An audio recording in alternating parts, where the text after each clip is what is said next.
विजय वडेट्टीवार का केंद्र सरकार पर हमला, नीट पेपर लीक से लेकर गौवंश और चुनाव आयोग तक उठाए सवाल। महाराष्ट्र विधानसभा में विपक्ष के नेता विजय वडेट्टीवार ने विभिन्न मुद्दों को लेकर केंद्र सरकार पर जोरदार निशाना साधा। उन्होंने नीट परीक्षा में बार बार पेपर लीक होने के मामलों पर सवाल उठाते हुए कहा कि सरकार इस विषय को गंभीरता से नहीं ले रही। वडेट्टीवार ने कहा कि बार बार पेपर लीक हो रहे हैं, लेकिन सरकार कोई ठोस कदम नहीं उठा रही। इसके लिए केंद्र सरकार और शिक्षा मंत्री जिम्मेदार हैं। उन्होंने मांग की कि नीट पेपर लीक में शामिल लोगों पर सख्त कार्रवाई होनी चाहिए और दोषियों को कड़ी सजा मिलनी चाहिए। गौवंश और गौ तस्करी के मुद्दे पर भी उन्होंने सरकार को घेरा है।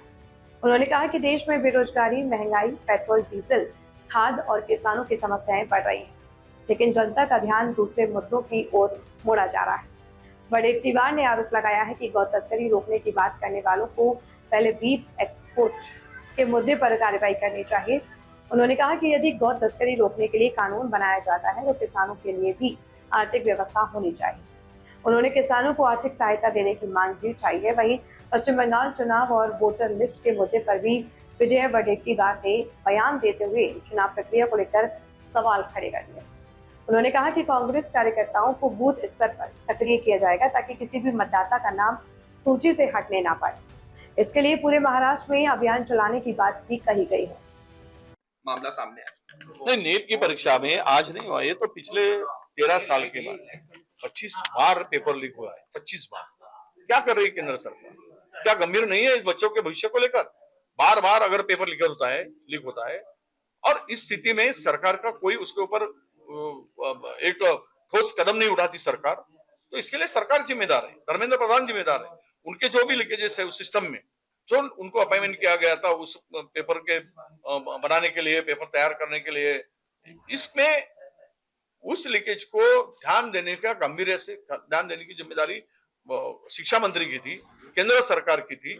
उसने जिम्मेदारी लेकर हमारे राहुल जी ने कहा वो रिजाइन करना चाहिए और इसके आगे में जो कोई भी इस ऐसे संवेदनशील बच्चों के भविष्य को खिलवाड़ करने वाले स्कैम में शामिल होता है उसको फांसी देना चाहिए। ये हमारी सर, बकरीद आ रही है, उसको लेके दिल्ली में नए नए रूल निकल रहे हैं। पश्चिम बंगाल में कहा क्या गौ माता की कुर्बानी नहीं देना चाहिए, इस तरह से क्या कहना है? अब देश तो बिक चुके हैं, देश को भेज दिया है, अब यही करना है उनको बचे वाले दिनों में और अपनी साख बचानी है।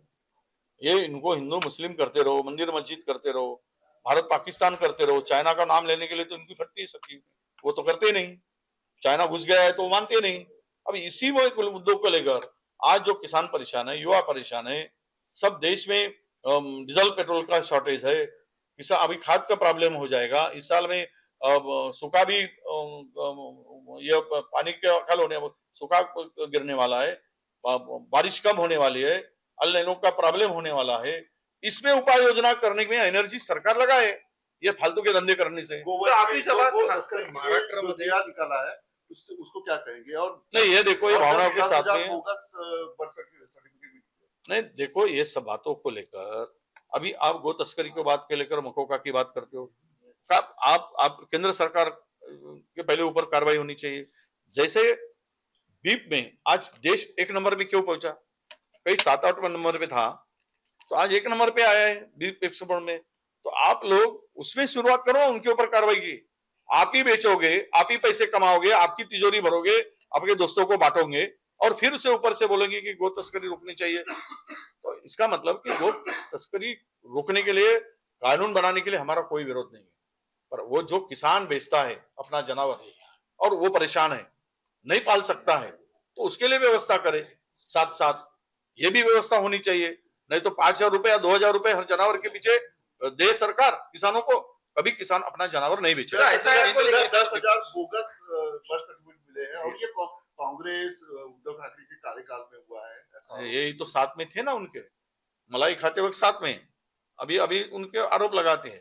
तो ये सब झूठ के पुलिंदे, इसमें सच्चाई कुछ नहीं है।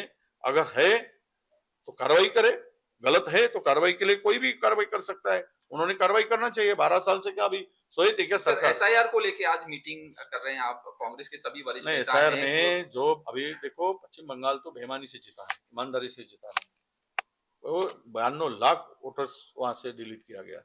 और उसमें कितना नुकसान हुआ कि जो अपोजिशन के वोट ही काटने का धंधा एसआर में है, ये इसके ऊपर साजिश है। उसमें पूरा का पूरा सिस्टम इन्वॉल्व है, चाहे वो इलेक्शन कमीशन हो, सीआई हो या सब सिस्टम हो। इसमें पकड़कर विरोधी को वोट कम करना और सत्ता हासिल करना, यही एसआर का है। तो हम लोगों ने, कांग्रेस ने अभी आज सबकी बीएलए की नियुक्ति किया है हर कॉन्स्टिट्यूंसी में, और वहां पे उन लोगों को बुलाया है, उसको ट्रेनिंग देंगे, उनसे बात करेंगे, समझाएंगे एसआर क्या है इसका, और आपने क्या उसमें